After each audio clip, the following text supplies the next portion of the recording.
The world has always been mesmerized by Celine Dion's voice. With every note, she weaves a story, capturing hearts across generations. Yet, even as her music brought solace to millions, Celine carried a secret so deeply buried that not even her closest confidants knew its depth. Now, that truth is finally out, and the revelation has left the world in awe. It all began decades ago, in a small, humble home in Charlemagne, Quebec. Celine, the youngest of 14 children, had always been special. Her family adored her, not only for her angelic voice, but for the inexplicable aura that surrounded her. Friends and neighbors would often remark how being near her brought an unexplainable sense of calm and happiness. As a child, Celine had dreams like any other. She would perform impromptu concerts for her family, using a wooden spoon as a microphone. But even then, there was something extraordinary about her performances. People often left her concerts with tears in their eyes or newfound inspiration. Her mother, Therese, dismissed it as the natural magic of music. Little did she know there was more to it than that. The turning point came when Celine was 12. One chilly winter evening, a traveling musician visited their town. Known as Monsieur Laurent, he was a mysterious figure who claimed to have traveled the world studying the secrets of sound and energy. He attended a family gathering at the Dion home, where Celine performed a heartfelt rendition of a traditional French ballad. By the end of her song, Monsieur Laurent was visibly moved. "This child is not ordinary," he whispered to Therese. "Her voice carries a resonance, the power I've only encountered once before." Curious yet skeptical, Therese listened as Laurent explained a theory that would forever alter their understanding of Celine's gift. He spoke of an ancient phenomenon, a rare ability some individuals possess to channel healing energy through sound. According to him, these people were often mistaken for exceptionally talented artists or orators, but their true gift lay in their ability to touch the very essence of the human soul. While Therese was hesitant to believe him, Laurent's words planted a seed of curiosity. Over the following years, as Celine's fame grew, so did the stories surrounding her. Fans would write letters describing how her music had saved their lives, healed their grief, or given them courage during their darkest hours. Doctors reported patients who had seemingly miraculous recoveries while listening to her songs. Even skeptics couldn't deny the mounting evidence. Celine, meanwhile, remained blissfully unaware of the full extent of her gift. She attributed her success to her relentless work ethic and passion for music. But deep down, she began to notice peculiar patterns. Whenever she sang with genuine emotion, something seemed to shift in the room. People's faces softened, their burdens momentarily lifted. She brushed it off, fearing the weight of such a revelation. Everything changed during her first world tour. At a concert in Tokyo, Celine performed The Power of Love to a sold-out crowd. As the final note hung in the air, a young woman in the front row burst into tears and collapsed. Medics rushed to her side, but when she regained consciousness, she insisted she felt better than ever. "Her voice, it healed me," she murmured. The incident shook Celine. For days, she replayed the moment in her mind. Was it possible that her voice held more than artistic power? Seeking answers, she confided in her trusted manager, René Angelot. René, ever the pragmatic visionary, encouraged her to explore the possibility. Together, they reached out to experts in sound therapy, music psychology, and even spiritual healers. One of those experts was Dr. Elise Marchand, a renowned researcher in the field of vibrational therapy.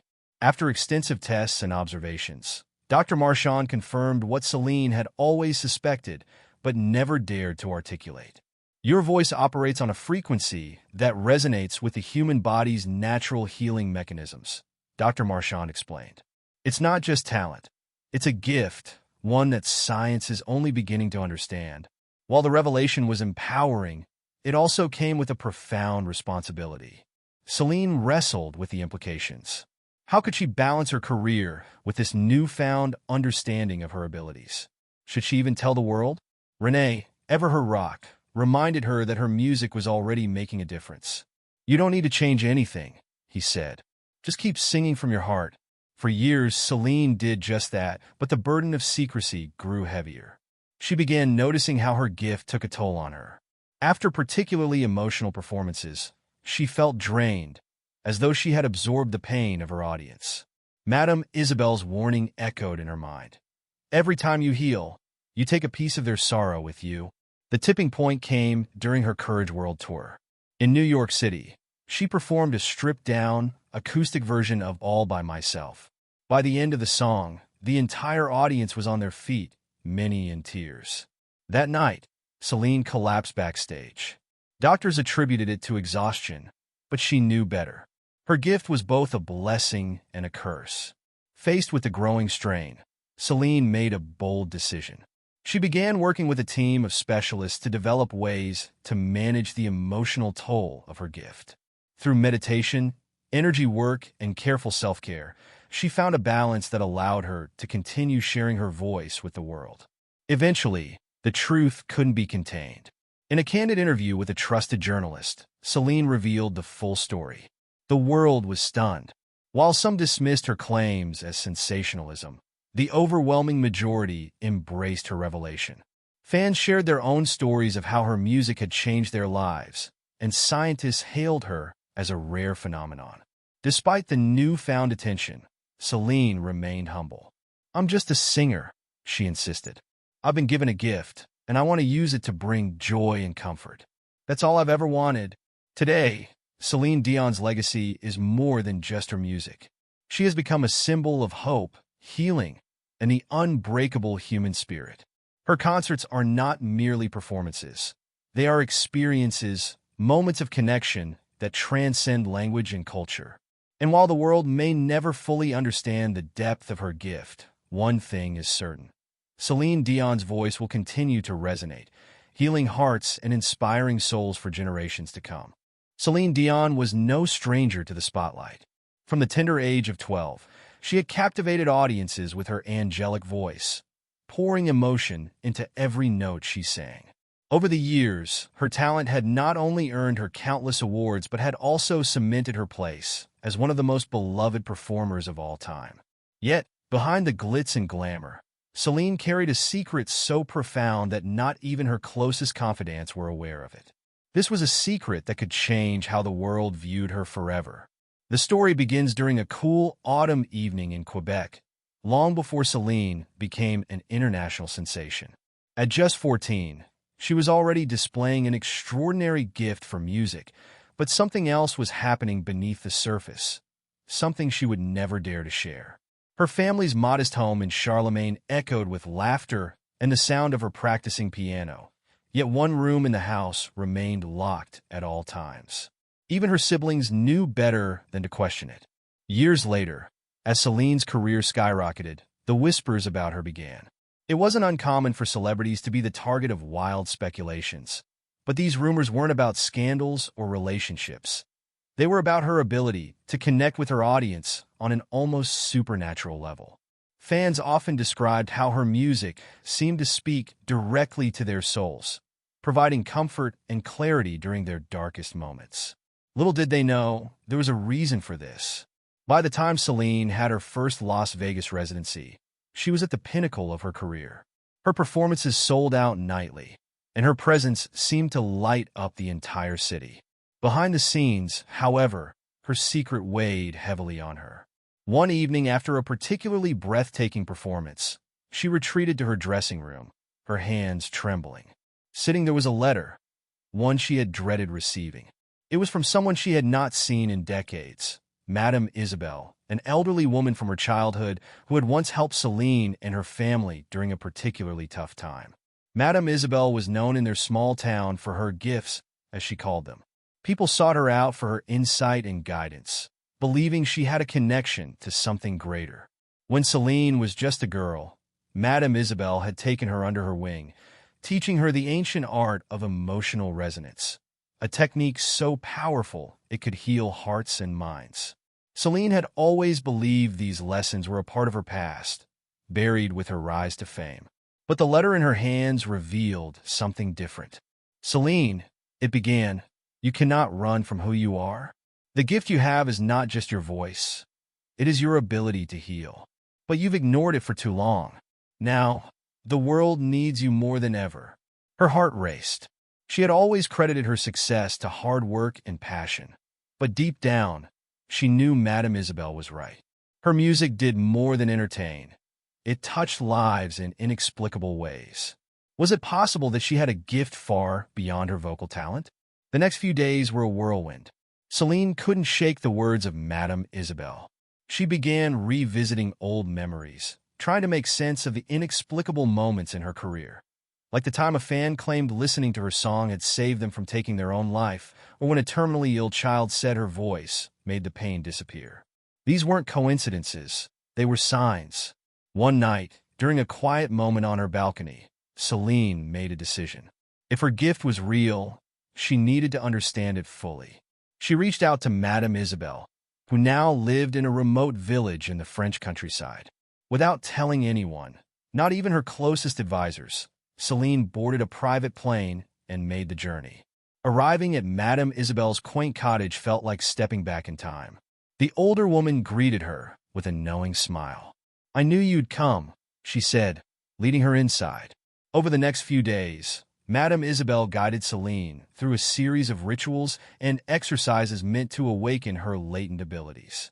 Celine discovered that her voice carried vibrations capable of healing emotional wounds. It wasn't magic or superstition. It was a rare and profound connection to the human spirit. But with this revelation came a heavy burden.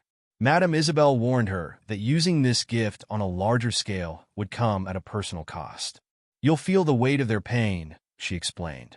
"Every time you heal someone, a piece of their sorrow will live within you." Celine returned to her life in Las Vegas, forever changed. She began to weave this newfound understanding into her performances, singing with even greater intention and empathy. Audiences felt it immediately. Fans reported feeling an overwhelming sense of peace and joy during her shows. Hospitals even started playing her music in recovery wards, claiming it sped up patients' healing processes. Yet, true to Madame Isabel's warning, Celine began to feel the toll. Her health started to waver, and she became more reclusive. Paparazzi speculated about her sudden weight loss and fragile appearance, but Celine stayed silent. She couldn't tell the world what was happening. It was too unbelievable. The turning point came during a concert in Paris. As she sang the final note of "My Heart Will Go On," a woman in the front row collapsed. Paramedics rushed to the scene, but before they could reach her, Celine stepped off the stage. Kneeling beside the woman, she held her hand and began to hum softly. The crowd watched in stunned silence as the woman's eyes fluttered open. She later claimed she had been pulled back from the brink of death by Celine's voice. The incident made headlines worldwide. Suddenly, the whispers about Celine's gift grew louder. Some dismissed it as a publicity stunt, but others began sharing their own stories of how her music had changed their lives. The pressure became unbearable. For the first time, Celine felt trapped by the very thing that had given her purpose. In a rare interview, she addressed the rumors. "I've always believed in the power of music to heal," she said. "But I'm just a person like anyone else. If my songs bring comfort, it's because they come from a place of love." The world's fascination with her only grew. Fans began attending her concerts not just for the music, but for the experience of being in her presence. Some claimed they felt years of grief lift away just by hearing her sing. Others described it as a spiritual awakening. Behind the scenes, Celine wrestled with the impact of her gift. She continued to feel the weight of the pain she absorbed, but she couldn't bring herself to stop. Her purpose was clear, even if it came at a cost. As the years went on, Celine's secret became an open secret, something people whispered about but never fully understood. She remained humble, insisting she was no different from anyone else. But those who experienced her music knew the truth. She wasn't just a singer. She was a healer, a conduit for something far greater than herself. In the end, Celine embraced her gift, not as a burden, but as a blessing. She continued to sing, pouring her heart into every performance, knowing that her voice carried more than just melody. It carried hope, love, and the power to heal. And while the world may never fully understand the depth of her secret, one thing was certain. Celine Dion was a gift to humanity, and her music would resonate for generations to come.